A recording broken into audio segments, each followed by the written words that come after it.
All right, we are finally live. So sorry for the delay, everybody. Why do I have my headphones on? I don't need these right now. Sorry about that, you guys. Had to get some stuff set up. If you guys have done live shows or podcasts before, you guys know. Appreciate everybody that is tuning in for this show.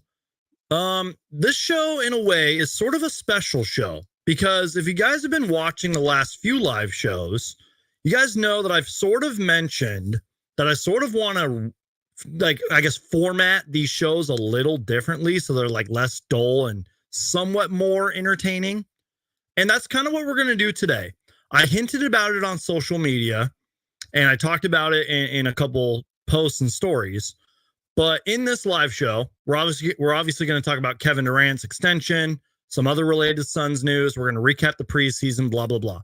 But later in the show, we're going to have a very long overdue worst of the week segment, which is sort of a new segment on this channel. I think I've done some stuff like that in the past, but it's going to be a new sort of segment for this show. And then way later in the show, we're going to talk movies and video games. So a lot more fun.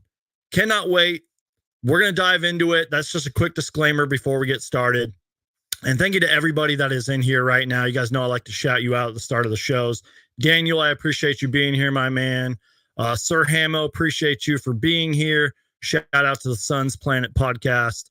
Jason, one of the nicest people I've ever met. Appreciate you being here, man. And my guy Ivan is watching all the way from Chile, and I appreciate the support. That is incredible. We got people from Chile watching, y'all. That is awesome. And also shout out to the Aussies as well. So thank you to everybody that is here. All right, y'all.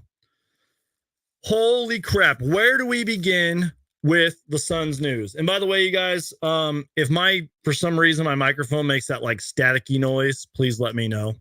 Because I can't hear it on my end. But anyways, so yeah, lots to talk about. Where do we even begin? And Alpha Bite Music, appreciate you being here, my man. Thank you so much. He says supporting from Tempe. That's awesome. Oh, no, Ivan says I'm supporting from Tempe.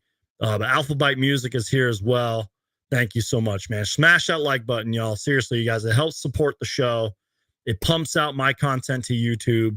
And I appreciate everybody that's watching, even if you're watching along later. All right, y'all, finally. So much to talk about. Where do we begin? And you know what? I actually got to put back on these headphones because we got to listen to something. And I really want to start with this segment here. And I want to hear from Kevin Durant himself. Okay. That's how we're going to get started here. Because obviously, I believe maybe the last 48 hours or so, the big talk lately has been Kevin Durant's extension. And we're going to react to it because I think within the first like 10 seconds of this clip, he starts talking about it because I think he got asked about it really early on. So let me just share my screen real quick. And hopefully you guys are going to be able to hear this because hopefully this is good audio. So this is from the Suns YouTube channel. And let me just make sure everything looks good on my end. Okay, let's go there. Sorry, guys, you already know the drill. One-man show here. Let's do this screen. Yeah, there we go. That looks a lot better. Okay. So let's hear from Kevin Durant. This was at Suns practice the other day. I'll play the volume full. Here's what Kevin Durant said about his extension. Here we go. I know you can't hear the question, but just listen. I'm not even thinking about it. I'm just gonna play out my contract, really, and just focus on that.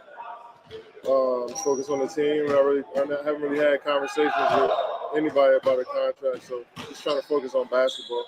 How do you?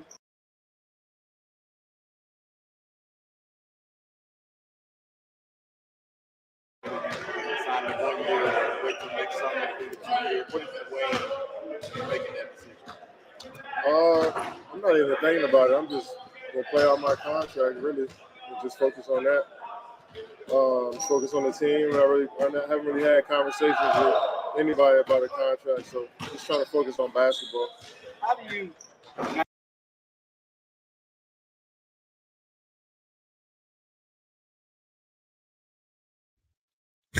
I made a rookie mistake there, y'all. I was on mute for a second. Okay, so that was Kevin Durant, Phoenix Suns superstar, pretty much just saying, I'm not focused on a contract. We haven't really had those talks.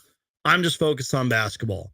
And if you guys remember from Media Day, he pretty much said the same thing. I think Matt Ishman, Josh Bartelstein might have said the same thing. Maybe even James Jones too. I was at Media Day. I should know this. But they pretty much have. I feel like they have had these talks, but not really. They're just kind of focused in on this season. And that's why I wanted to start with this clip. Thank you, Sir Hamo, for saying nothing wrong with that audio clip, just bad quality. Yeah, I just got it off the Suns channel, but it's all good. Whatever. You guys heard it from the man himself. Kevin Durant is focused on Suns basketball this year. That's it.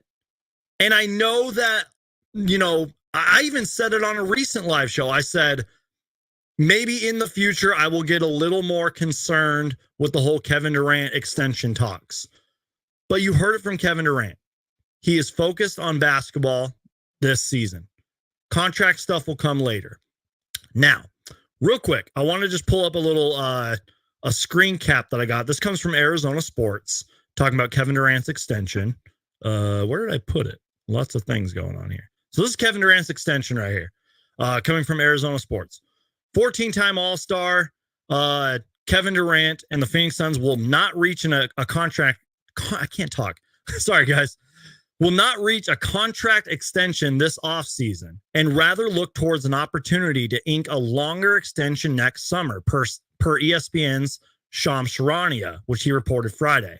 Now, we're going to listen to that in a minute, and we're going to also look at a couple of tweets. However, Arizona Sports' John Gamadoro believed in August that discussions between Durant and the Suns were leaning towards more a 2-year deal signed next summer. Durant is signed with the Suns through the 2025-26 season. So not this season, y'all. He's with us till next season.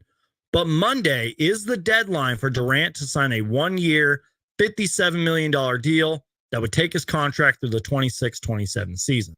And then I also read, and I'll leave that up just in case, you guys want to reread it again. But I also read, however, next summer he can sign an extension worth $120 million. That would keep him through the 2027-28 season. So I like to play this little drop right here. Pretty much what I'm trying to say is this. A lot of boring math later. It's a lot of boring math. It's a lot of contract talk. But like I said, Kevin Durant is focused on basketball. Now, for anybody who cares, we're going to react to one more clip, then a couple of tweets about this. This was Shams Charania. It's so weird to say that he's from ESPN now because he was like with The Athletic and all them for a long time. So let me just full screen this, and we're going to listen to what Shams said the other day. He was talking with Malika Andrews and ESPN's Bobby Marks. And it's just like a 45-second clip, but we're just going to react to it just in case. So here is Shams Charania from ESPN and what he had to say. So what is the landscape for getting those deals done for these veteran stars? Let's start first with the future Hall of Famer, Kevin Durant. He is extension eligible, but I'm told there will not be an extension there for Kevin Durant.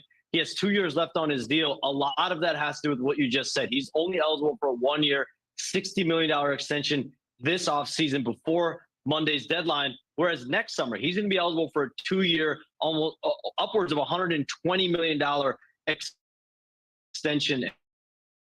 Really where Durant and the Suns' focus has been. They've both been focused on getting a deal done in a 2-year range, not that 1-year extension. Kevin Durant has expressed publicly and privately how much he loves Phoenix. The Suns obviously want this iteration of the team to work, and they're all in on this season, just like Kevin Durant is.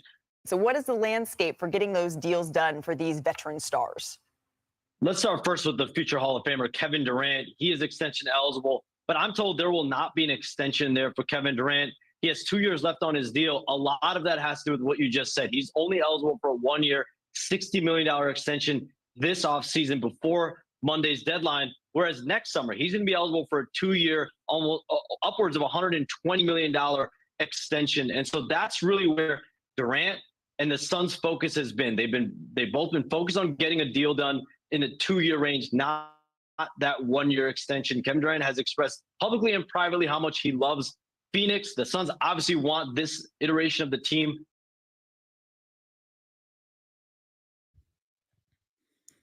All right, so you heard Shams twice. I played it twice on purpose.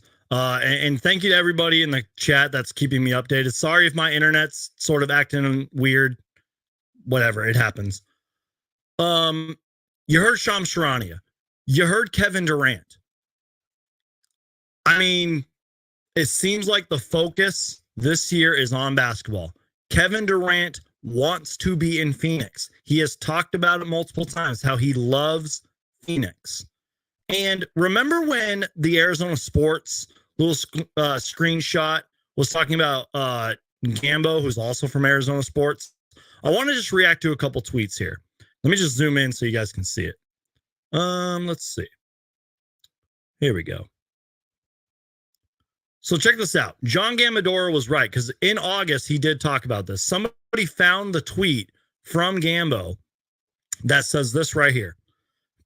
He says, Gambo said this like a month ago. Thanks for all the great things you do for Suns fans. So he quote tweeted it saying, yes, thanks for the recognition. I reported that I do not expect Kevin Durant to take the 1-year extension this year, but wait until the season ended and sign a 2-year extension, giving him 4 more seasons total with Phoenix.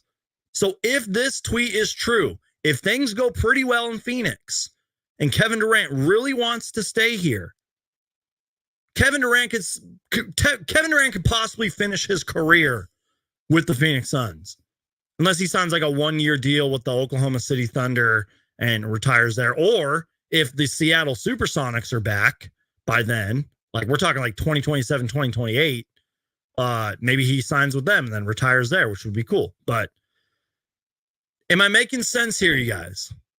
I mean, we've had multiple reports. We heard it from the man himself saying that there is interest. Kevin Durant loves Phoenix. And I know that this could be a problem down the road. But y'all, the start for like 4 or 5 more days. The Suns season anyway. So, you know, I think we're going to be okay, you guys. I just had to kind of talk about it real quick. We had to go over it. I'm really getting concerned about my internet, and I do apologize. We've kind of been having like some outages and stuff over here.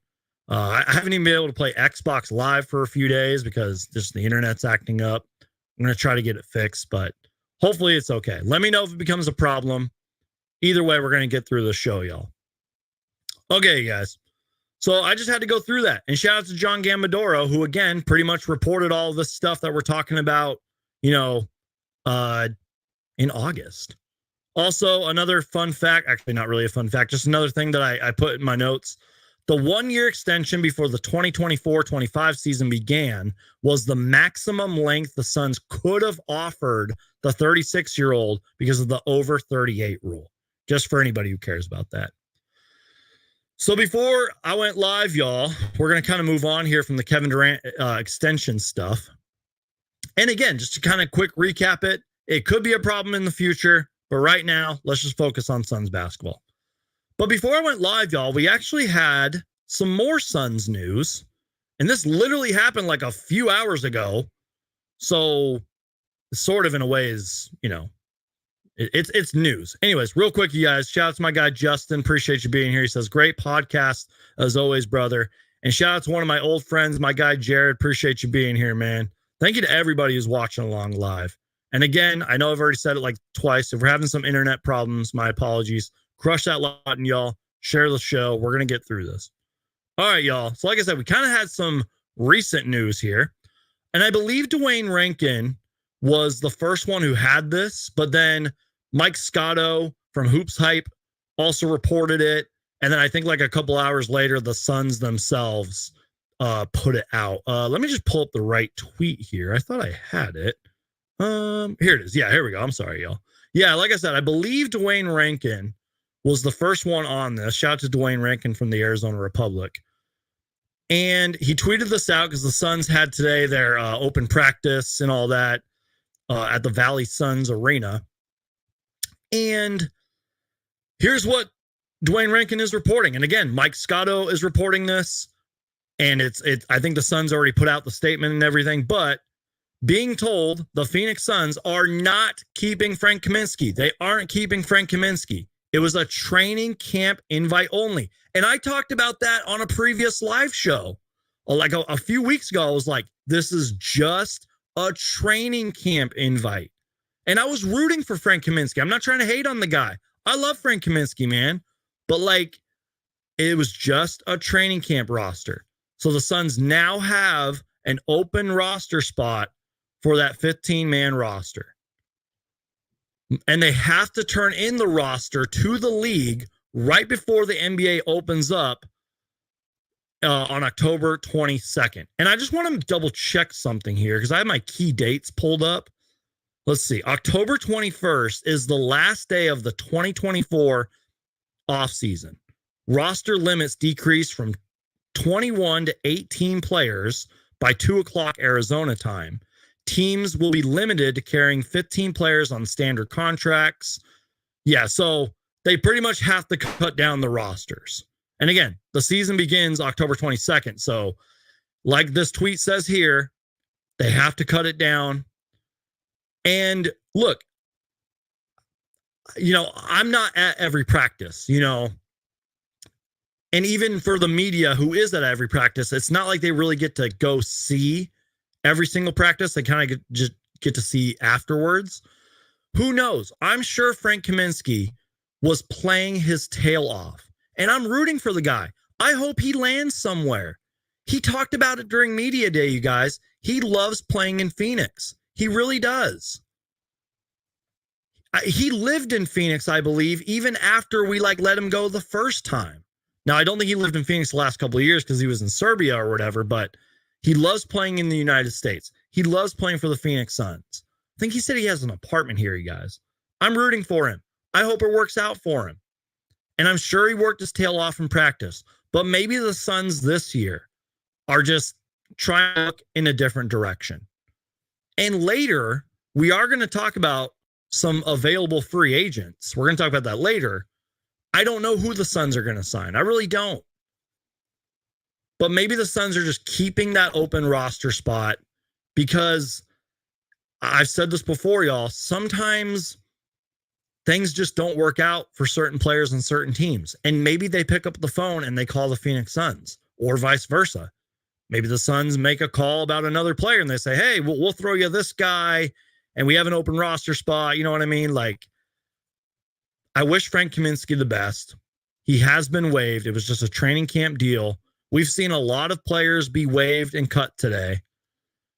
And we're going to probably see it throughout the rest of the week. And I wish Frank the best, man. I hope he lands on his feet. And you never know, you guys. Maybe in the future they bring him back again. I don't know. So I wish Frank Kaminsky the best. We're kind of flying through the show, y'all, but we still got so much more to go. Okay. What's our next topic? Okay. I'm not going to spend too much time on this because I think it was Friday night or whatever. We played the Lakers. But I just want to quickly, and I'm going to try to keep this under 5 minutes. I just want to quickly just talk about the Suns Lakers game before we talk about the Suns preseason. And that's kind of going to be a nice segue into the Suns preseason recap. Like I said, I'm not going to spend too much time on this because you can go listen to the Suns Jam Session podcast, PHNX, all these other podcasts that covered the Suns Lakers game. I was exhausted that night, y'all. If you haven't been tuning in, I've been uploading like crazy on this channel, and I just needed a couple of days off, to be honest. I was going to go live yesterday, but I was just so tired. But anyways, point being, Suns go, I think 4 or 3-2 in the preseason. They lost to the Lakers 128 to 122 in an overtime battle.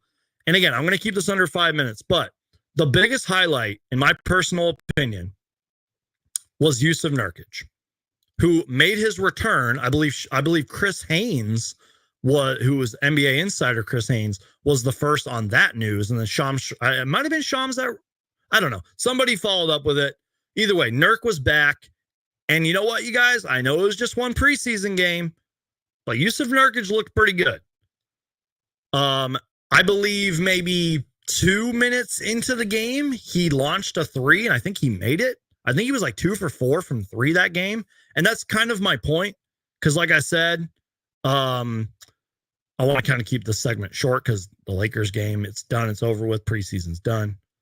But real quick, Yusuf Nurkic in that game, 15 points, 7 rebounds, 2 blocks, 6 for 11 from the field. And like I mentioned, 2 for 4 from 3 in just 16 minutes.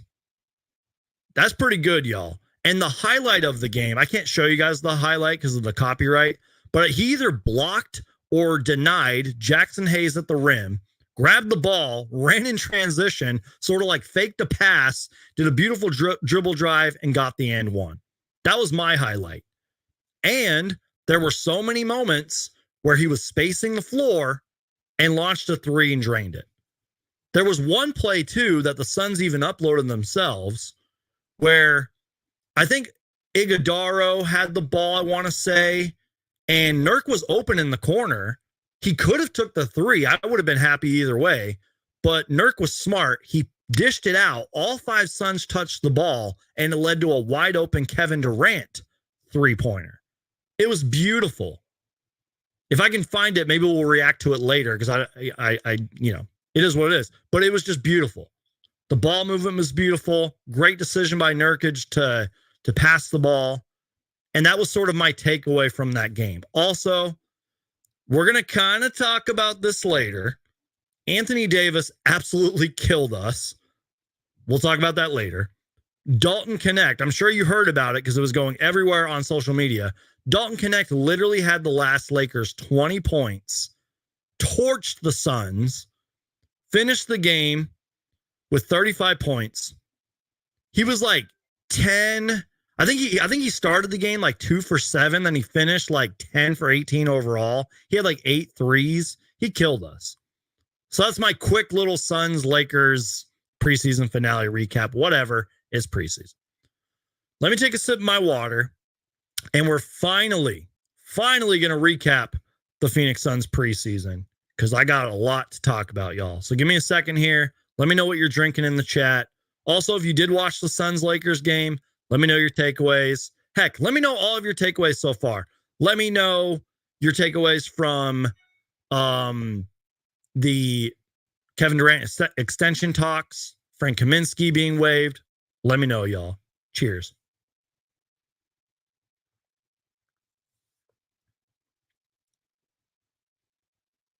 Okay. Lots to talk about, guys. Phoenix Suns preseason 2024 is done. And there's a lot of takeaways. I know a lot of people don't care about preseason. And to an extent, I get it. But like for me personally, every single year, it doesn't matter who the Suns have playing on their roster. For heck, all 30 teams. In my personal opinion, it's a nice teaser trailer for what the team can look like. And I know injuries happen and trades happen and things change, but it's a nice teaser trailer. And I think personally, because these are my Suns preseason this is my recap, these are my takeaways. I think it was a nice teaser trailer for what we're going to get this season. Let me just start off by saying this too. Yes, there are things to clean up. And unless you're like the Boston Celtics or something, or the Golden State Warriors, who went 6-0 during the preseason, that's not a joke. The Warriors went 6-0 during the preseason. The Celtics were really good too. You probably don't need to clean up much. But like every team has something they need to clean up. We're going to talk about the cleanups later. Real quick, shout out to Boyd from the Aussie Suns Fan Podcast. Appreciate you being here. My guy, Legends Productions, makes great content. Go check him out. And by the way, the worst of the week segment, yeah, Legends, you might want to stay tuned for that, man. But I appreciate you being here, man. Appreciate you. But yeah, so every team needs to clean something up, right? But let's start with some positives. Now, I took some numbers earlier. The Phoenix Suns, and I got I'll put the link I'll put the description in the chat later where I got all my numbers from. But I got these numbers from NBA.com, CBS Sports, and from Real GM. Real GM, by the way, does great work with numbers and transactions. Check out Real GM if you guys need that. Yeah, Legends, I'm going to do that kind of later in the show, but it's going to be a lot of fun, y'all. But yeah, shout out to Real GM, CBS Sports, NBA.com. This is where I'm getting all my numbers from. So the Suns averaged 110 points per game this preseason. They shot 44% from the field. You're probably like, okay, Suns Geek, who cares? We don't want to hear about that. We want to hear how the Phoenix Suns did from 3. Oh, don't worry. We're going to talk about that right now. The Suns made 15.6 threes per game. Not great, but not bad either, right? I'm focused more on the attempts. My biggest takeaway from the preseason, they attempted 44.3 threes. That's good enough for 35%. Now, I know 35% is not very good, but if it makes you feel any better, you guys can even look it up. I'll put the numbers, I'll put the little links in the description after the show. Just look up NBA preseason stats, go to NBA.com. You can find them. We'll literally be looking at the same numbers. The Suns shot 35%. They attempted 44 threes per game. However, compared to last season, they only attempted 32. They attempted 32 threes last season. This preseason, or I'm sorry, 32 threes last preseason. I apologize. This preseason, 44. And remember when I said 35% or whatever? Yeah, 35% isn't that great. Don't beat the Suns I can't talk. Don't be too worried about that because the highest percentage was 38% from the Warriors this preseason. Every other team in the NBA, including the Suns, shot under 38% from 3. So I'm not worried about it. 35% isn't a great percentage, but it's not terrible either. I saw teams that were shooting like 29% in the preseason from 3. And their attempts were very low too. The Suns shot, 12 more threes than they did compared to last preseason? That's huge. And for anybody who cares, they made 78 of them according to CBS Sports, and they attempted 219. And because turnovers were a big topic of conversation, all of last season and even headed into this season, I took those numbers down too. And I hate to sound like a numbers guy, but for this Phoenix Suns team, the numbers are going to be very important. 29.8 assists per game. 15.6 turnovers per game. I believe they were 6th in assists per game, and they were 17th in total turnovers, 24th in turnovers per game. So, again, you probably want the assist to be higher, but 29 assists per game ain't bad. You guys have heard me. I sound like a broken record on this channel. You guys have heard me say it before. I hope the internet's acting or not acting up, by the way. I can see the little bar and all that. It kind of acts up. But you've heard me. I sound like a broken record. If you have more than 30 assists per game in a game, you're probably going to win. The Suns averaged 29, and they only turned the ball over 15 times. But please remember that there was one game where the starters didn't play. Devin Booker missed a couple games. Yusuf Nurkic only played in one game. Grayson Allen was out. We played a lot of our younger guys throughout the preseason. So these preseason numbers, specifically the assists and turnovers, should not, I hope you won't overreact. I'm not overreacting to those numbers. And again, like with the three-point shooting, it could have been a lot worse. The assists and turnovers could have been a lot worse. We were 6th in turnovers we were 6th in assists during the preseason. Not bad. That's pretty good. It's not great, but it's pretty good. I'm happy with those numbers. All the numbers that I just read you, I am happy with those numbers. And speaking of the numbers, A lot of boring math later. it's a lot of boring math. But I really like those numbers. 110 points per game, which, let's be real, during the season, hopefully we can average like 120. 44% from the field, 15 threes made, 44 attempted. 44 threes attempted per game. And we averaged 29.8 assists. So if you round it out, we averaged 30. I sort of talked about this earlier, and I was talking about it all preseason long. Another one of my takeaways is the ball movement. Oh my God, the ball movement has been great. And yes, turnovers are going to happen. Even Tyus Jones had a few turnovers this preseason. You can clean that up. That's why you play these preseason games. So you can build chemistry and continuity with your guys. You know where they want to be on the floor. You know when to make that extra pass. You know when Tyus Jones and Monte Morris, who have like the best assist to turnover ratio in NBA history, are turning the ball over, you know it's just how basketball is played. It happens. Turnovers are going to happen. Even though I think Tyus Jones kept his turnovers pretty low, I believe. The ball movement was great. And like we just talked about, I know I'm kind of repeating myself, but it's true. The three-point shooting is finally here. I love it. Now, we will get into some of the negatives here in a little bit. And this is sort of like, I'm trying not to overreact to it, but I do want to mention it. I think the Suns' pace is good, but I kind of want it to be a little faster. You know what I mean? Like, I don't think we're going to be like the, Steve Nash, Sean Marion, Amari Stoudemire, Mike D'Antoni run gun Suns. But, like, I think we could probably play a little faster. Is that fair to say? I want to know what you guys think in the comments about the Suns' pace.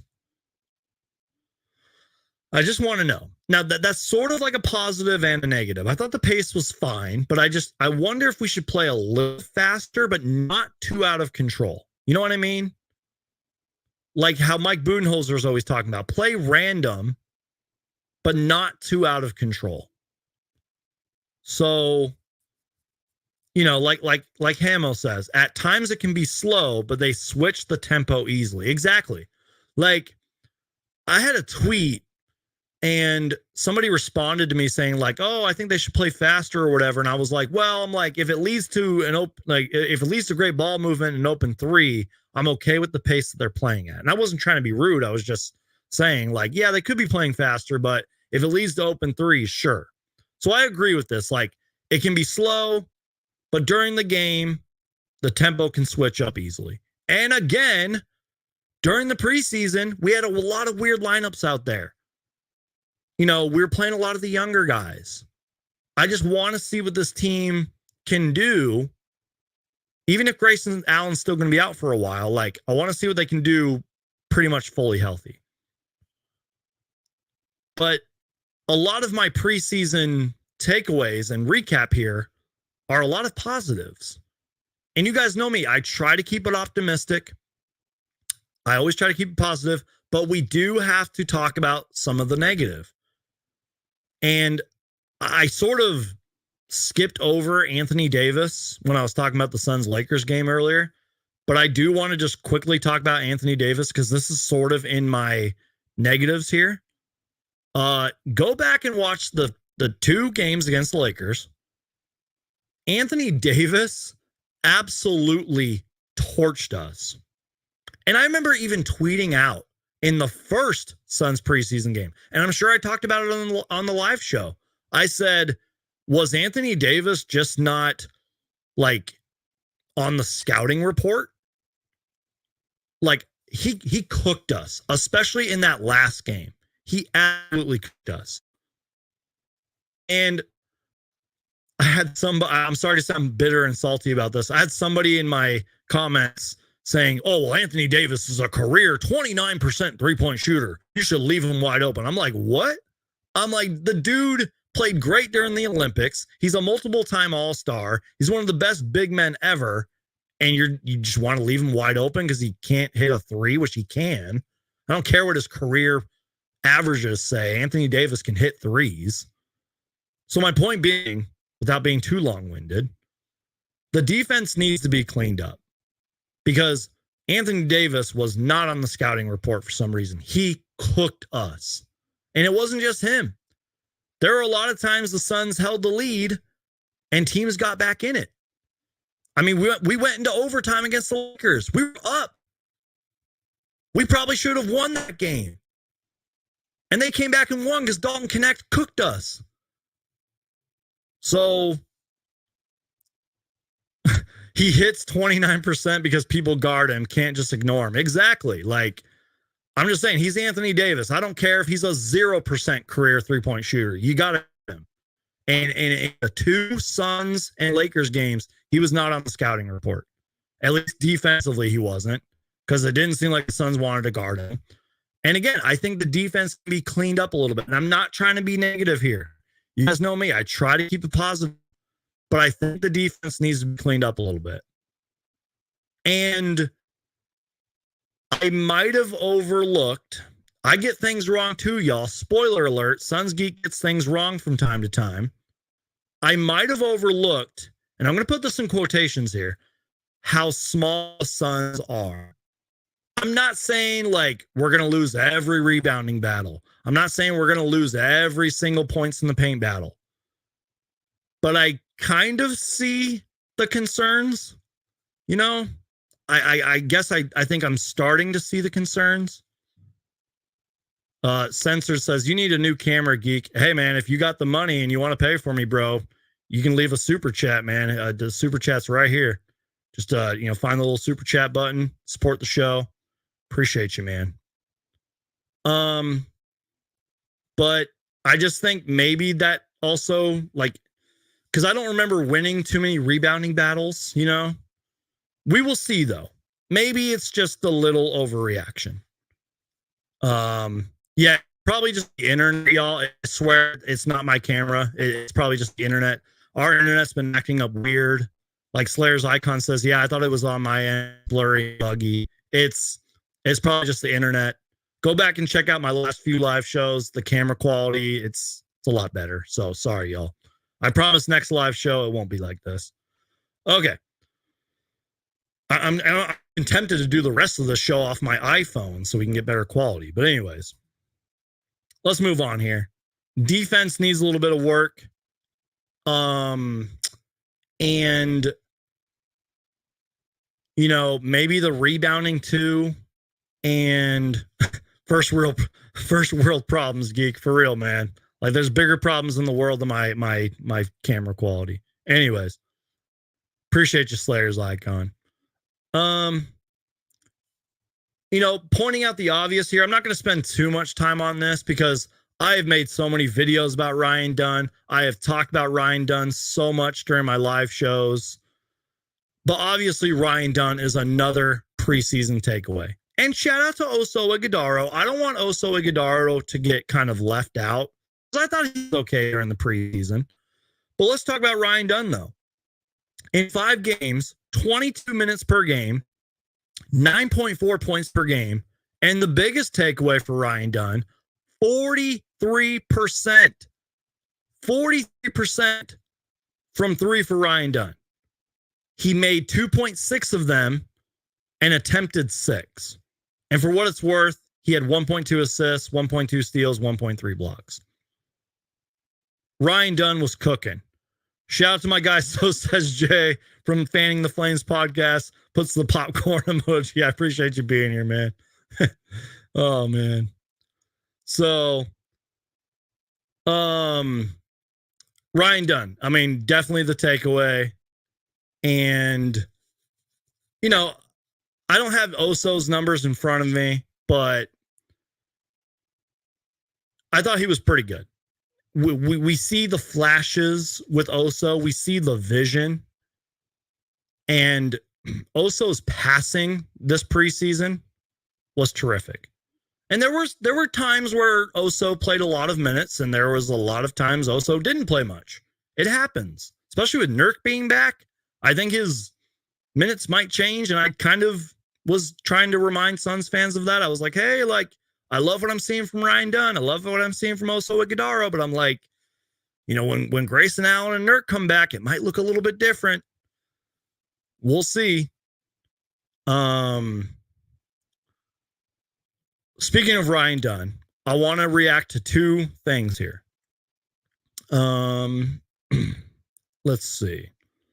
So I already talked about Ryan Dunn's stats, but one of my favorite follows on Twitter, Suns Are Better, had a good tweet too.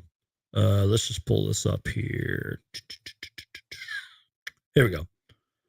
Ryan Dunn finishes the preseason, 5 games played, with more 3 points made, 13, than his entire college career. He made only 12 in 65 games in college. He shot 43% from on those threes in preseason. And then for all you plus minus people out there, he also with 1.2 steals, 1.4 blocks in 22 minutes, which I talked about earlier, and led the team in plus minus at 6.8. He's the main takeaway. The Suns got a stud. Shout out to Suns Are Better for that great tweet. So we talked about the Suns 3-point shooting. We talked about, you know, the assists, turnovers. We talked about the Sun pace. We talked about the good, you know, we talked about how the defense needs to improve and rebounding and all that stuff. But Ryan Dunn, I think Ryan Dunn is the takeaway.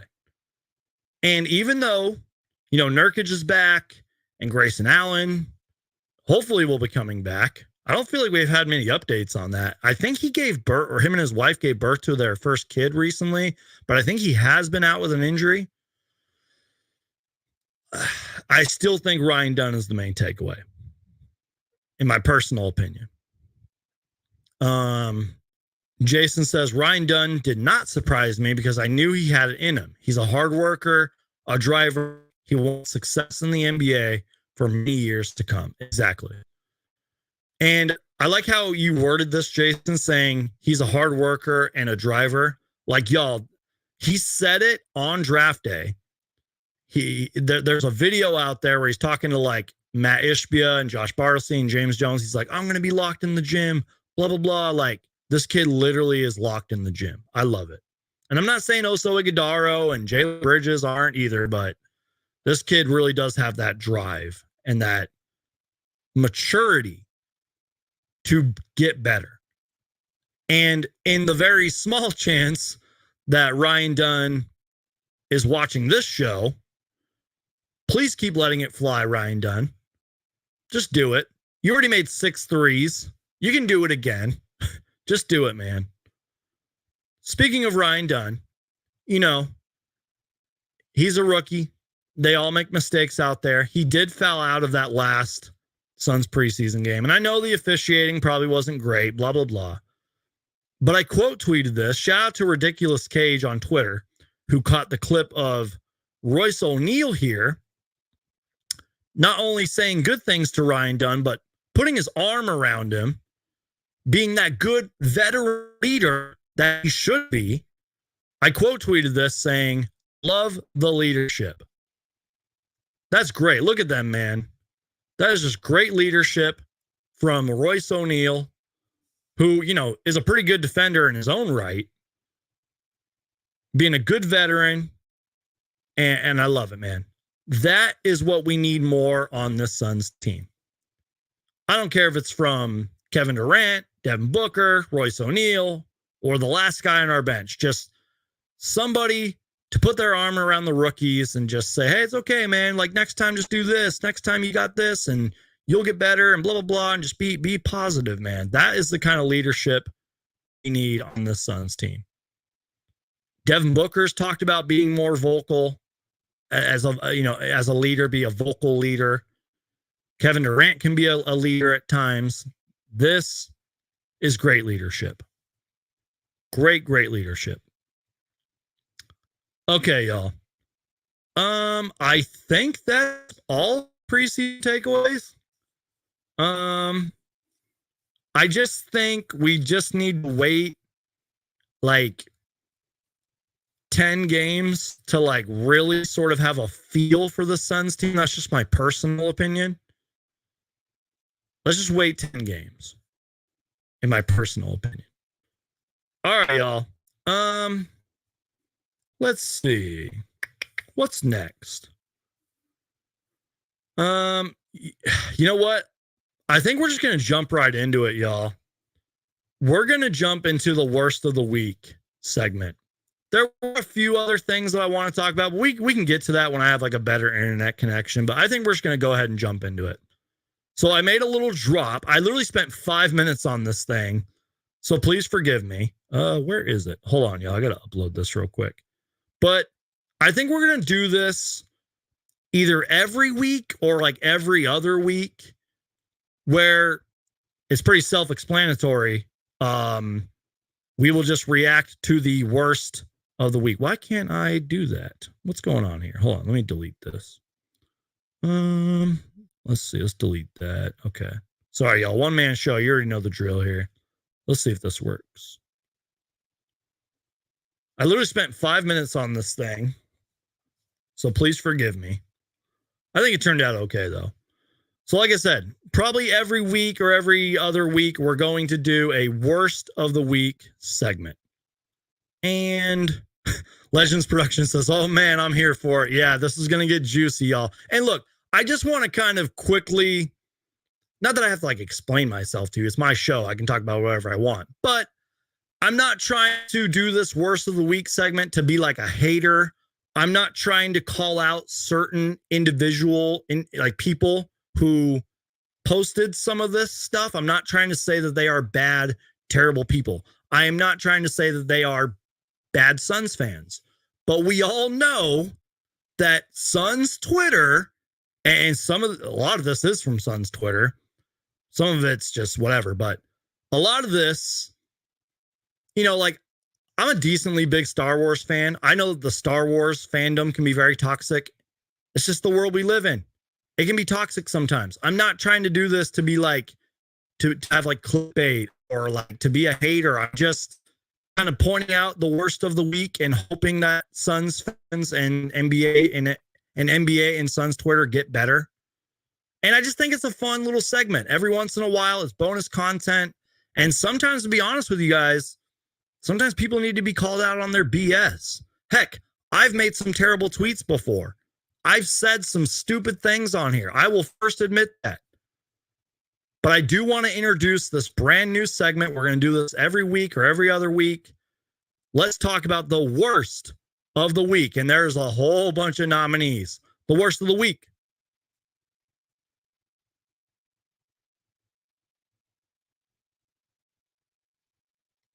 I think that there was a sound that was supposed to play, but it didn't play for some reason. Was that supposed to? I don't know. Whatever. Anyways. Why didn't that sound play? Hold on. I gotta double check something.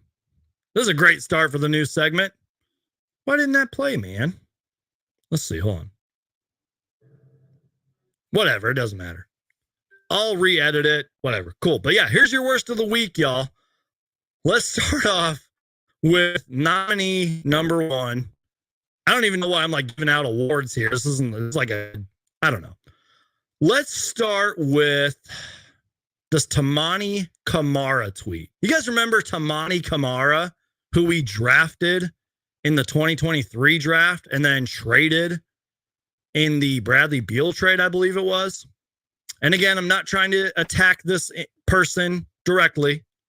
I'm just saying that this is a terrible tweet. So Tamani Kamara, from what I've heard, had a really good preseason, specifically in this game. He had 19 points, 9 rebounds, 3 assists, 1 block, blah, blah, blah. Great numbers. And from what I've heard, I haven't watched it. From what I heard, he had a great preseason. This person, D-Book Owns You, tweets out, I'll never forgive you, Matt Ishbia and Suns. Y'all, you guys need to chill on Tamani Kamara. Even if we would have kept him, last year still would have been a disaster. And yeah, I know there's people that are like, oh, well, him and Ryan Dunn would have been a great defensive force. Y'all, you have to make sacrifices. You have to make these sacrifices in order to make big trades. Tamani Kamara was a great sacrifice. I'm sure that he was excited to play in Phoenix. I'm sure that Suns fans were hyped to have him in Phoenix. And a part of me was too. But to say, I'll never forgive you, Matt Ishbia, for trading away Tamani Kamara for having one good preseason game. What are we doing, Suns fans? What are we doing? And it's not just this tweet, y'all. It is not just this tweet. We have a couple more to go. This literally was tweeted out today, and I'm pretty sure the person that tweeted this out is probably like 12 years old or something. Look at these embarrassing tweets. I'm not even going to read them. I'm just going to let you guys look at them. Because we let go of Frank Kaminsky, this troll is tweeting out, I hate y'all, man. You make it so hard to be a Suns fan, blah, blah, blah, blah, blah. Oh, my. Like, what are we doing? What are we doing, Suns fans? And you're probably like, okay, Suns Geek, this is just like trolls and haters on Twitter. Don't worry, y'all. It gets, I mean, that's pretty bad to begin with, but there's a couple more. We're going to talk about a non-related Twitter thing from a former Suns player, but check out this tweet too. Just more Suns hate. Just, I don't get it. Look at this tweet right here. Let me just lower this real quick. Utility Sports, I hope I said that right, says, look at the damage Matt Ishbia has done to the Suns fan base. Because he had a tweet from like last year talking about Mikal Bridges, Chris Paul being gone, blah, blah, blah. And then he tried to like quote tweet me by saying like, oh, well, I gave them props about Ryan Dunn and all these other men, Tyus Jones. Look at the damage that Matt Ishbia has done to the Suns fan base.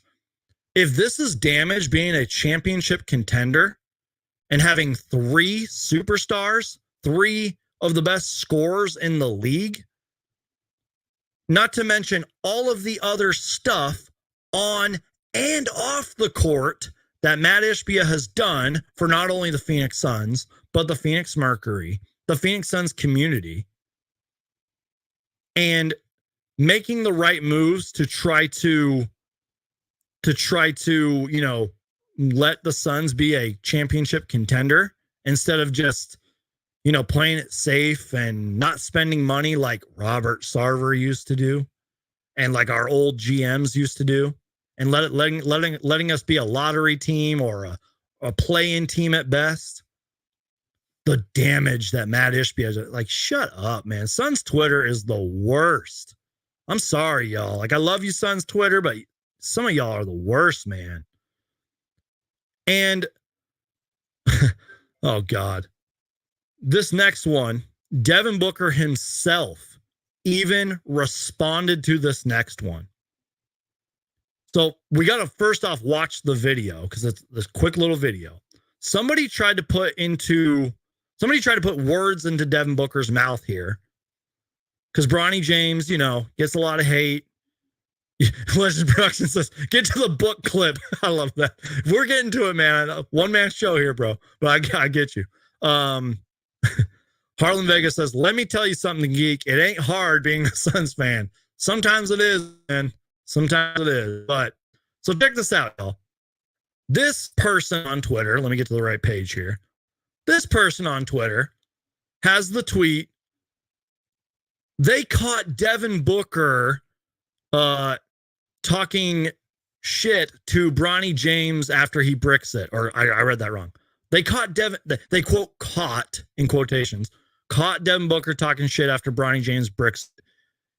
Apparently what this person is trying to assume Devin Booker is saying that he's telling Bronny James that he's no good. So let's just watch the clip. Let's just watch it. And by the way, this has 56,000 likes on Twitter, 9.9 million views. Those aren't made up numbers. That's a real number. Let's listen in, shall we? I'm going to put myself on mute, and you guys can listen to this a couple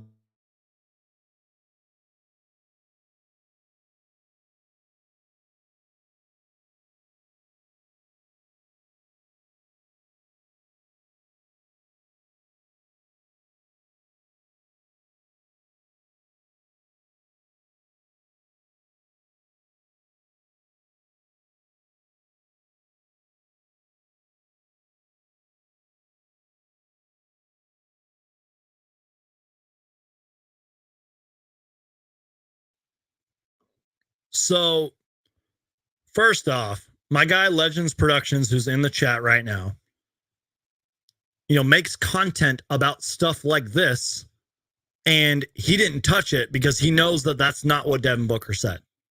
So shout out to my guy Legends Productions. Like he just said it. Worst attempt at a lip reading ever. Exactly. So if you don't believe me about Devin Booker, let me go to my Twitter. Give me a second here, you guys. Follow me on Twitter, by the way, at Suns Geek or Suns Geek on YouTube. Where's the tweet? I kind of retweeted a lot of stuff before this. Devin Booker literally quote tweeted this. Where is it? I just had it. Sorry, guys. Give me a second here. Yep, right here. 3 hours ago, Devin Booker quote tweeted this, saying 50K of y'all need help. Trying to put words into Devin Booker's mouth. This right here might win the dishonorable mention for worst of the week. And you guys saw the tweets earlier. Good God. There were some terrible tweets out there. There were some terrible tweets.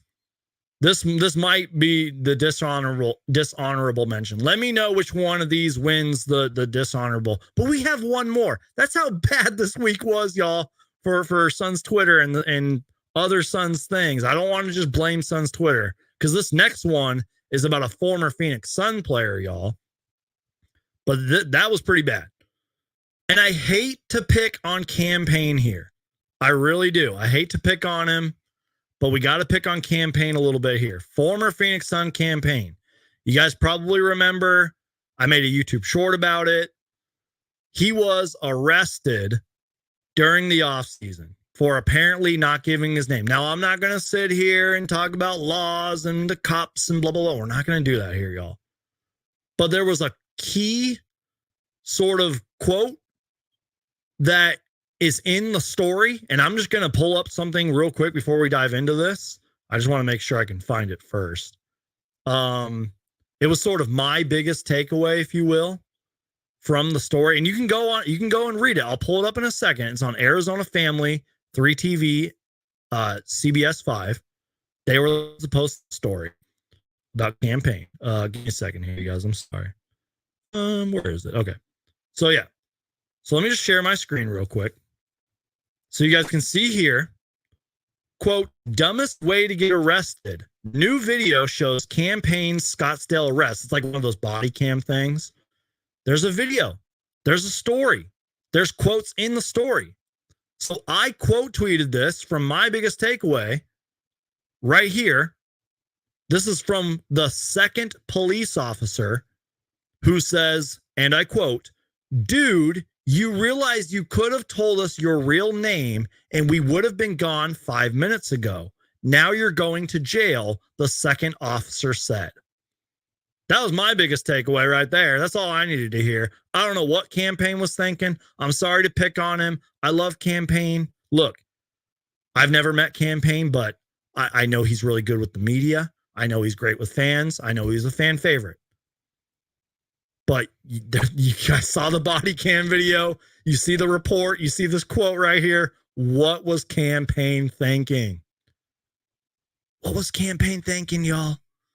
I don't know. Those are my worst of the week. That was something, y'all. I feel like I need a drink after that one. Like, good God, that was a rough week. Let me know in the comments later or now, like in the chat, or if you're watching along later. Let me know if you want more of the worst of the week. I don't want like my whole channel to be like worst of the week, but like every once in a while it's fun. It's more content, more things for us to talk about. I don't know. I thought it would be a fun segment. And you know what? The worst of the week also goes to my internet connection today. My apologies, y'all. Sorry if the camera looked bad. Hopefully the audio was okay. I'm glad we made it an hour in. My guy Legends Production says some people at me about it, and I was shocked. He was talking to Tyus to begin with about another topic, and he's talking about the Bronny James thing. So Devin Booker did not say that, y'all. Don't go running away with that. Devin Booker did not say that. Okay, y'all. We're gonna get to I guess this kind of goes in with the injury, but this is just other NBA things that I want to talk about. And I understand if a lot of you guys like click off because you guys are here for Sun stuff and all that. And I appreciate you guys for being here for that. I mean, you guys are the reason that this channel is still going. And yes, y'all, seriously, check out my guy Legends Productions, YouTube, Instagram, all that, Twitter as well. It says for lip reading vids, y'all know who to go to. Seriously, this is my guy right here. Go check him out. Thank you for being here with this segment. I appreciate you kind of helped. But thank you, man. I appreciate you being here.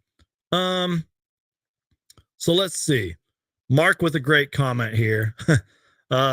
You keep things fun and real as a Suns fan. Tired of knee-jerk reactions and hot takes every game.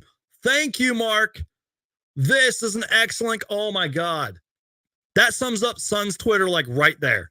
Tired of knee-jerk reactions and hot takes every game. For real, y'all. We don't need to like do hot takes and clickbait and overreact after every single game.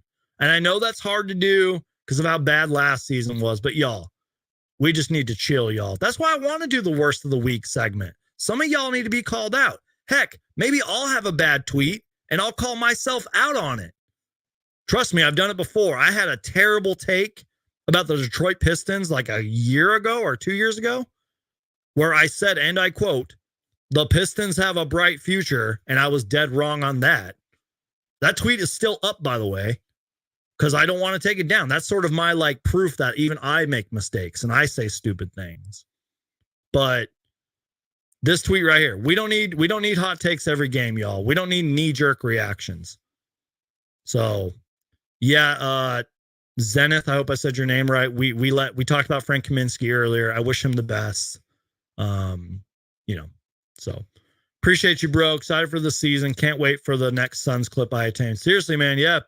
Can't wait for that. Tag me in it. If you feel like it, I'd appreciate it. All right, y'all.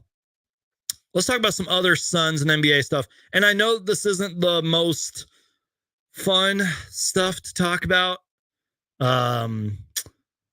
But I do want to talk about it. One of it does involve a former Suns player.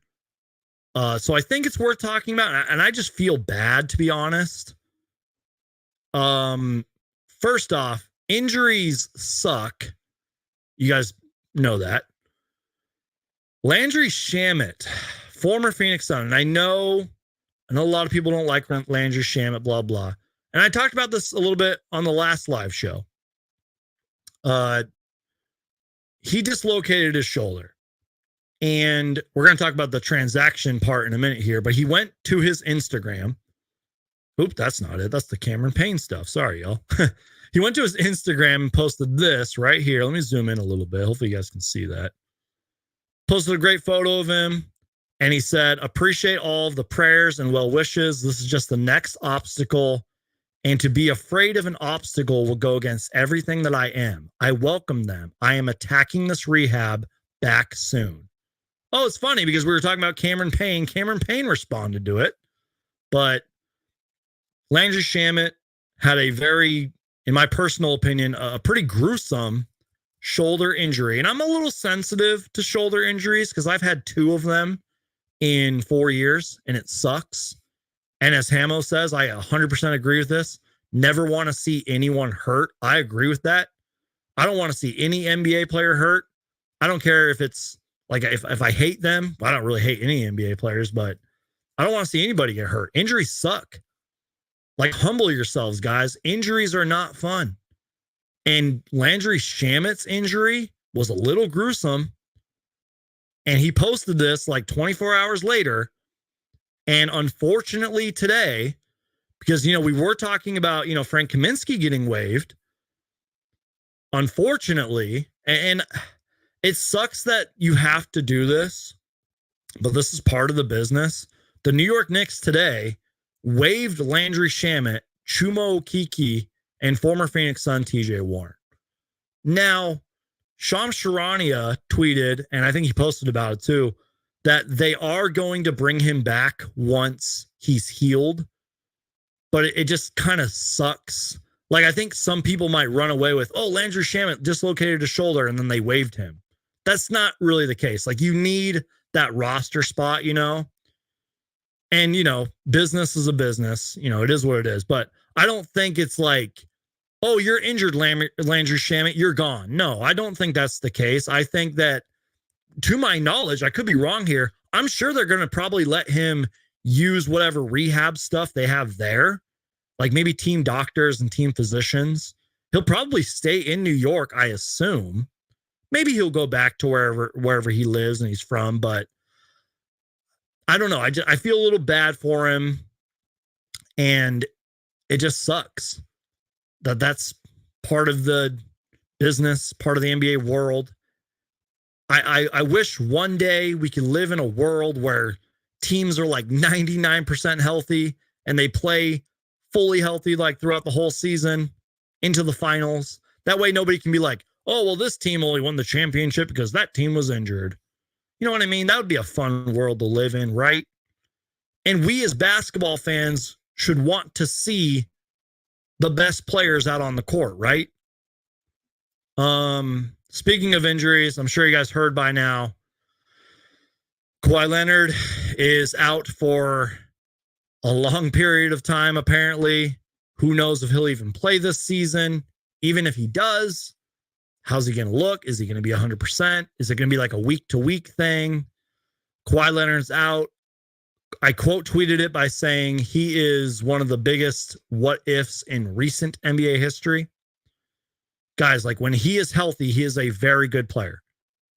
Especially before all the injuries the last 5 years. He was one of the best players in the league. It just sucks that we can't see a healthy Kawhi Leonard. That's coming from somebody who has studied the history of the game.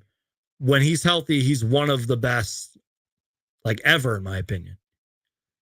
I mean, in my personal opinion, he's one of the best. But not just him. Paul George had that kind of scary leg injury. I think he's going to be out for a while. Jared McCain, the rookie, as some of you guys might know him, the TikToker, you know, the guy with the fingernails, as we call him on this channel. I'm not trying to be rude by saying that. It's just sort of a bad joke. But Jared McCain, Sixers rookie, took a very hard fall. First off, thank God he's okay. Secondly, he literally had trouble breathing. They had to take him to the hospital, and I think he's on like concussion protocol or something. Hopefully he's back soon, so he's out. There's probably like 10 other injuries that I'm completely forgetting about. I think Max Strus is out for like 4 to 6 weeks. Like, that sucks. So another nominee for the worst of the week segment is injuries. So I meant to talk about this earlier, and I apologize. I did kind of want to save it for later, but because, you know, the Suns have an open roster spot now. And look, I'll just start this off by saying, I mean, I could be wrong. Who knows? I mean, the season doesn't start for the Suns for like, what, 4 or 5 days or less. Maybe this could change. I don't know. Excuse me. Here are the best remaining free agents. Now, I don't know if the Suns are interested in any of these guys. I don't have those kind of sources, that connections. You know, I don't know. I don't think really anybody knows. But here are the best available free agents entering the 2024-25 NBA season, which starts in a couple days. Lonnie Walker, who I quote tweeted just for fun. It was just a fun tweet. I just said, go get them, Suns. The Suns already have like 4 point guards. They have a lot of guards. I know they need wing depth and all that. I was just putting that tweet out for fun. I said this. I was like, I like the roster that we have, but if for some reason they did sign Lonnie Walker, I would be okay with it. I just don't know how much playing time he would get. So Lonnie Walker, free agent, just got waived by the Celtics. And by the way, just for anybody who cares, Lonnie Walker, let me make sure. Where did I put that stat at? Oh, wait, I can't find it for some reason. Well, I think he averaged, I don't know. I lost the numbers. Whatever, it doesn't matter. Lonnie Walker waived by the Celtics, free agent. Markelle Fultz is still a free agent for some reason. That needs to change immediately. Dennis Smith Jr. is a free agent. Former Phoenix Sun Nazir Little is a free agent. Former Phoenix Sun Jay Crowder is a free agent.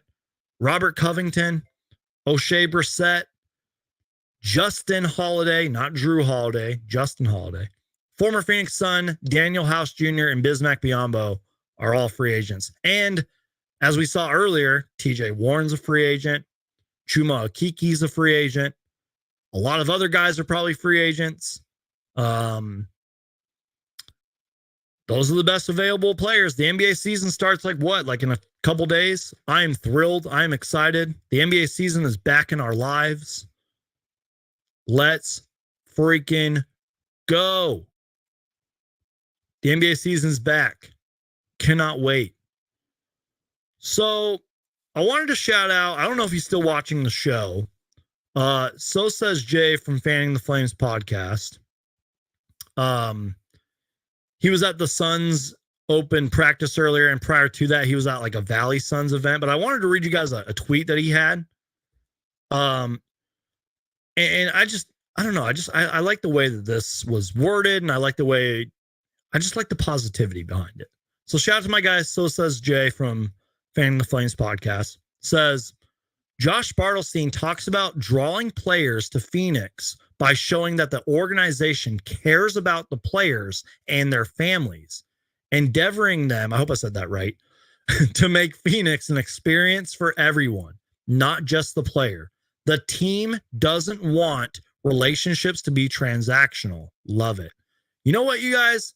I know at the end of the day, it's a business, but this is a great tweet, and I got to look up that full quote from Josh Bartlestein, but I love that. That's remember when the trolls were attacking Matt Ishbia? That's what I was talking about. Like the stuff that Matt Ishbia has done for the Phoenix Suns community and their players, and the Phoenix Mercury and their players, and just little stuff like this. Hiring a guy like Josh Bartlestein, who really focuses on building relationships and communication and all that. That's what the NBA world needs more of. And really, I think sports in general needs more stuff like this. You know what I mean? Like, yes, at the end of the day, it's a business. Every player knows that. If they don't know that, spoiler alert, it's a business. But you want it to be a little more than transactional. You want the real relationships there. So great tweet from Justin there. Shout out to him, man. All right, y'all. This is where we're going to get to kind of a fun segment. I understand if a lot of you guys click off. I get it. You got other things to do besides listen to me rant. Let's talk about movies and video games. This is where we're going to kind of close things out for the show. So if you got any like final topics, questions, comments, concerns that you want me to get to, maybe we'll go for like 10, 20 more minutes. So get your comments, questions in now while I'm talking about movies and video games. And again, guys, we're already an hour and 15 minutes in. Crush that like button. Share the show. I just realized I was live on Instagram and I clicked out of the thing and I probably ended the Instagram live stream, whatever. Totally forgot about that. But anyways, who cares? Oh God, I love this comment right here. Jerry Colangelo would be proud of Matt Ishbia. Absolutely. I think Jerry Colangelo has talked about Matt Ishbia over the radio a few times. Absolutely. My guy Hamo says, Hulk smash that like button. Seriously, guys, Hulk smash the like button. Share the show. Word of mouth is always good too, y'all. But let's talk about some movies and video games, y'all. So my friend Brian, him and I, we talk movies all the time and video games. We like to kind of like remember all the movies that we've been watching lately. So the movies that I've watched sort of this past month, I'm not going to name them all. I'm not going to talk about each and every single one in full detail because that's not why you guys are subscribed. You guys are subscribed for Suns and NBA news, but just want to let you know what I've been watching.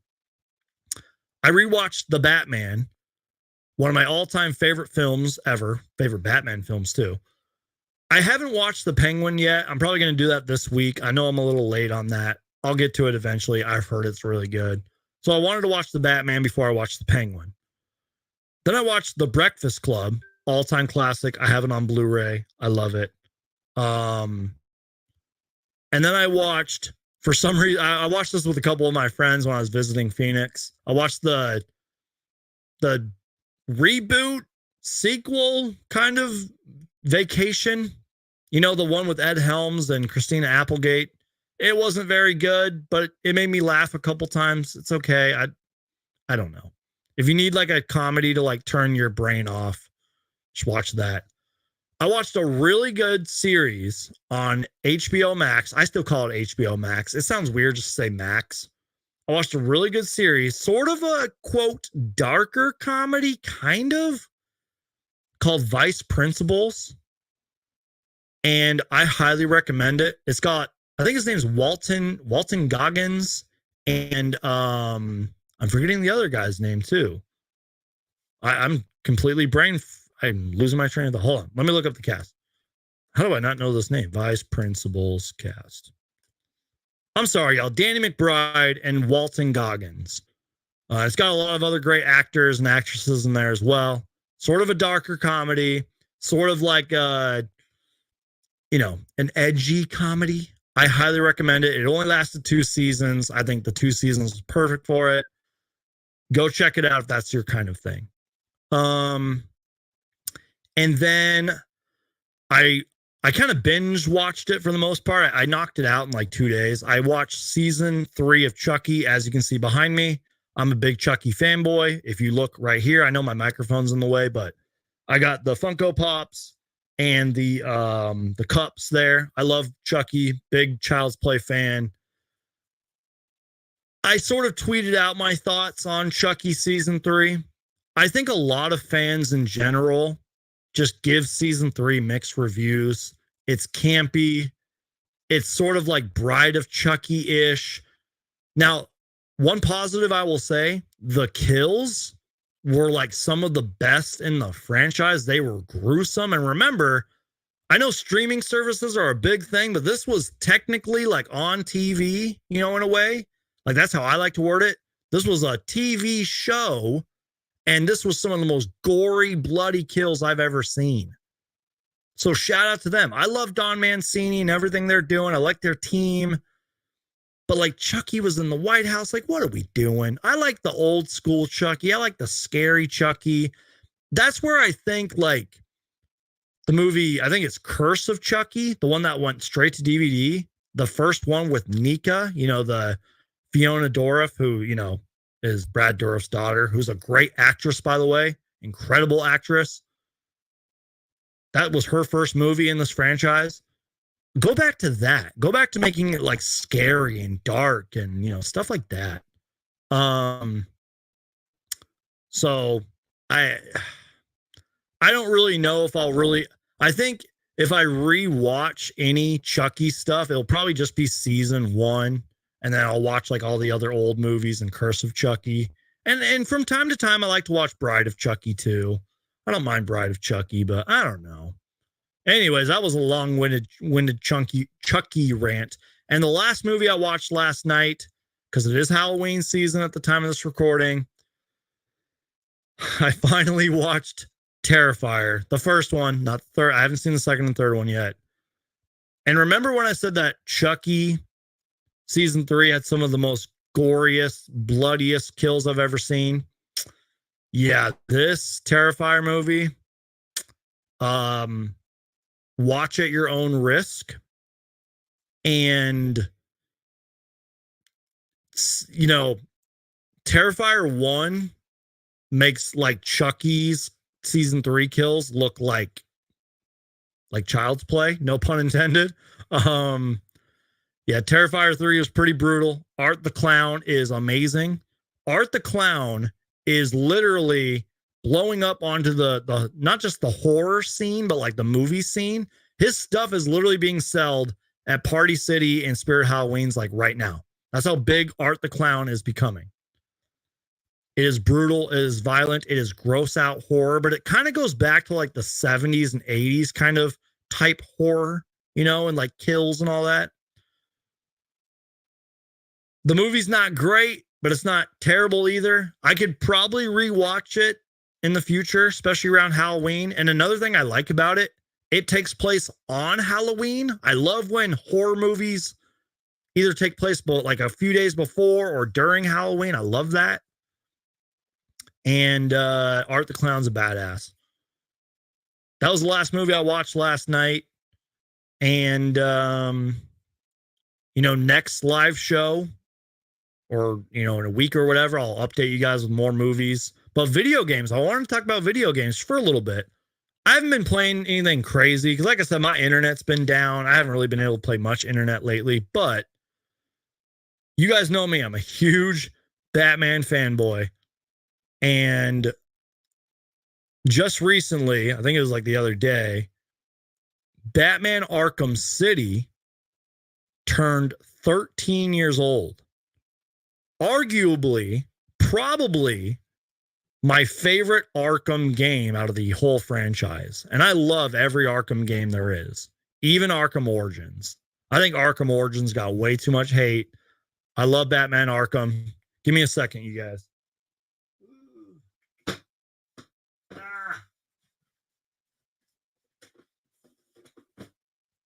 Sorry, I was grabbing my Arkham games. Let me full screen myself so y'all can see. Arkham City turned 13 years old. I got all the Arkham games. Arkham Origins somewhere else, but I do have it. This is the remastered one. But yeah, love Arkham Origins, love Arkham City. It turned 13, y'all, and I saw not too long ago that like Arkham Asylum had its anniversary. So what would that be? A 15-year anniversary, I believe. Love the Arkham games. I'm kind of itching to play these games again because I don't think I played them in a couple of years. I played all the Arkham games, I think at least twice. I think Asylum and City I've played the most. And maybe Arkham, let's just say Arkham Knight is the one I've played the least. Does that make sense? But I've literally played these games. I adore them. I love them. They literally changed the superhero video game genre, like for the best and for the future. That's how great they were. And then beyond that, I've been playing like NBA 2K. I know this sounds a little silly and cheesy, but I've been playing because the first game got really great reviews. South Park: The Stick of Truth, its sequel, The Fractured But Whole. I've been playing that game. It's a lot of fun. I beat the story mode. Just been playing a lot of games and watching a lot of movies, y'all. Something had to get us through the preseason, right? Something had to get us through the off season. Movies and video games helped me get through it. Let me get to a few more comments, and then we'll kind of wrap up the show. I'm just going to take a sip of my water. We'll get to the comments and questions, and we'll wrap up the show, y'all. I can't get my water bottle open.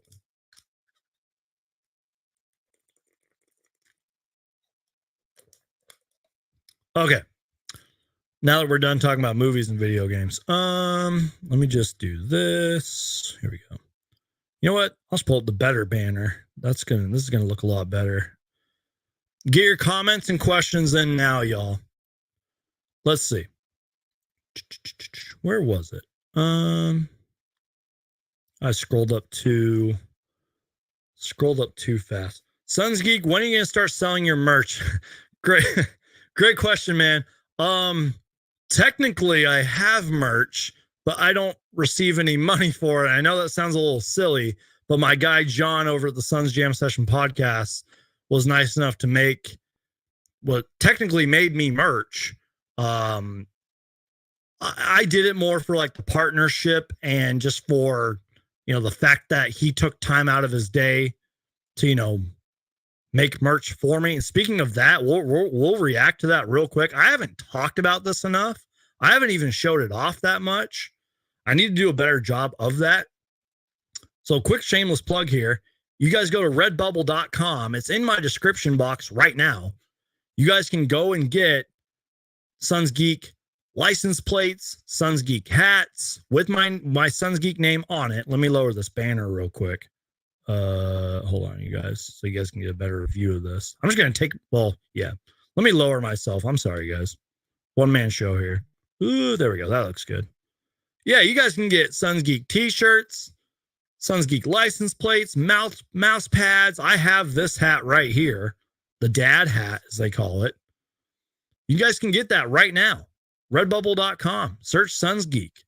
You can get it in different colors, t-shirts, all that stuff. But to answer the question, I've just been a little lazy as an ad pops up. What's going on here? No, I don't want that. Anyways, I've just been a little lazy. I need to probably just put my logo and just start selling it, do something along those lines. But seriously, you guys, go to redbubble.com in the description. But not just that, Suns Jam has merchandise of their own. Like, I'm literally on their page right now. You guys can go support them. Like I've said, if you support the Suns Jam Session podcast, you're supporting me. So go check out all their merchandise. Go buy a shirt. Tell them Suns Geek sent you. And seriously, guys, if you ever buy any of my merchandise, or I guess you could call it my merchandise, if you ever do that, take a photo, send it to me. I'll react to it on the live show. I'll put it on my social media. Because one, you'll probably be the first person to ever do it. And two, it's just flattering. Like, somebody buys one of my merch. It's awesome. Okay, let's see. Okay. Let me see. There was a few things I wanted to answer. Sorry, guys. The chat goes fast. First off, big shout out to my guy, Hamo. I appreciate you, man. Thank you so much for the super chat. Seriously, you didn't have to do that, but thank you. It helps keep the lights on here. You're a podcaster. You know how it is, man. Thank you so much. He says, thank you for all the hard work, brother. I appreciate that, man. Shout out to Sir Hamo. Check out the Suns Planet podcast, man. I've been on their show once before, and I hope we can work together again. There was a few questions. Where'd they all go? Let's see. Sorry, y'all. My apologies.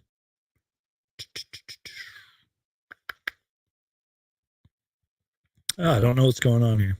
Well, let me just scroll to the bottom then. Here we go. Harlem Vegas. No, let's start with Mark's question first. Sorry, y'all. Mark says, do you think Biyombo or Crowder would be a good addition as an extra rim protector? I'm looking forward to Joker too. Yeah, I've heard pretty bad things about Joker. I try to stay away from like reviews, but social media, you're going to see it. I want to see Joker 2. I want to give it the benefit of the doubt. I loved the first Joker. I have it on Steelbook. I'm probably going to rewatch it before I go see Joker 2. But to answer your question, though, remember earlier when I was talking about how the Suns might be a little, quote, small? Maybe Bismack Biyombo would be a nice little filler, if you will. A nice backup center. Just saying. And Jay Crowder, I know he's not the player that he used to be. I have some kind of mixed thoughts on that, but he would bring toughness, maybe a little bit of rebounding, can shoot a little, maybe. But I don't know. I think they're going to leave that roster spot open. Harlem Vegas, the Suns Geek. Have you seen the new Salem's Lot? I haven't, but I've heard good things about it. I should probably check it out, shouldn't I? Chris Hall says Silent Hill 2. I don't think I've even seen the first Silent Hill. At least I don't think I have. Sir Hamo says Arkham Knight was awesome. It's so replayable. Yep, I agree. Even though that's the last one that I've or the least amount of one I've played, it's very fun. Oh yeah, Rocket League. So Rocket League was a game I forgot to mention when I said I've been playing 2K, South Park: The Fractured But Whole, and all the other games I've been playing. I play a lot of Rocket League too. It's just so fun. I love it. You don't even need like a subscription nowadays. You just play it, Opinion on Prime hydration drink. Okay. I hope I'm not like alone on this, and I know the internet and social media doesn't like Prime or whatever. I personally like it. I drink it. I'm not gonna lie to you guys. There was one day, let's just say I was having a really bad moment. I was very dehydrated. I drank it. I felt 10 times better. Just saying. I know it's probably not good for you, but I don't care. I drink Propel waters a lot too. I've kind of stopped drinking Gatorade and Powerade. I used to drink Gatorades and Powerades daily. Now I just try to stick with Propels and Primes, to be honest. So, am I the only one that eats? Sorry, am I the only one that stress eats when the Suns lose? No, you're not. I stressed ate a lot last season, Jason, so it's okay, man. Again, Sir Hamo, thank you for being here, and thank you for the super chat. All right, y'all. Yes, I do play Rocket League. I love it. I think that's it, you guys. You guys aren't really here to listen to me talk about movies and video games, but that's what we're going to be doing, y'all. That is sort of the new layout for the show. At least for now. It's going to get a little tricky from time to time because, you know, like we're going to be talking about games and the latest Suns news, but I want to do more worst of the week segments. I want to do more movies and video game segments, but I think this was a good show. And again, I apologize for the internet connection. I promise next live show, it will not be like this. So I think that's it, y'all. I'm done. I'm going to go relax, play some video games, watch some movies. So you guys are awesome. You guys are all great people. Thank you for being here. Thank you for subscribing. Again, this channel is nothing without you guys. Seriously, you guys, we are on the road to 10K subscribers. Let's get there before the end of 2024. That's our goal. Let's get to 10K subscribers by the end of 2024. Share the show. Tell your friends and your loved ones about Suns Geek. Tell all the basketball fans and Suns fans in your lives to subscribe to Suns Geek. Because I do talk about NBA news from time to time. I don't mind. I love talking about the NBA. So you guys want to stay tuned. I appreciate it. Please subscribe, y'all. Thank you for being here. Remember, spread kindness, spread love and positivity into the world. The world needs more of it. Jason Ham says, hey, I love... Keep working because don't forget, this is your show. Exactly, man. Yep, it's my show, and I'm going to work my tail off. I do work my tail off for you guys. I'm going to continue to work my tail off, y'all. So subscribe, and just thank you guys for being here, y'all. Okay, I think that's going to be it. But yeah, you guys, win or lose, Phoenix Suns for life. Crush that like button, and no matter what happens, go Suns. Peace out.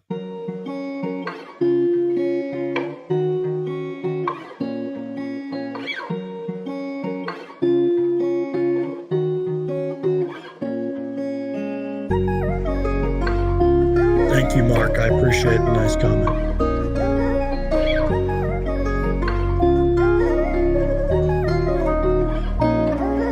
What's up, Suns Geek?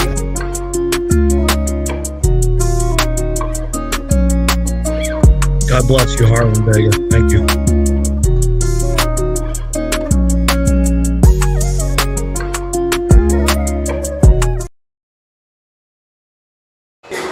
What up, fellas?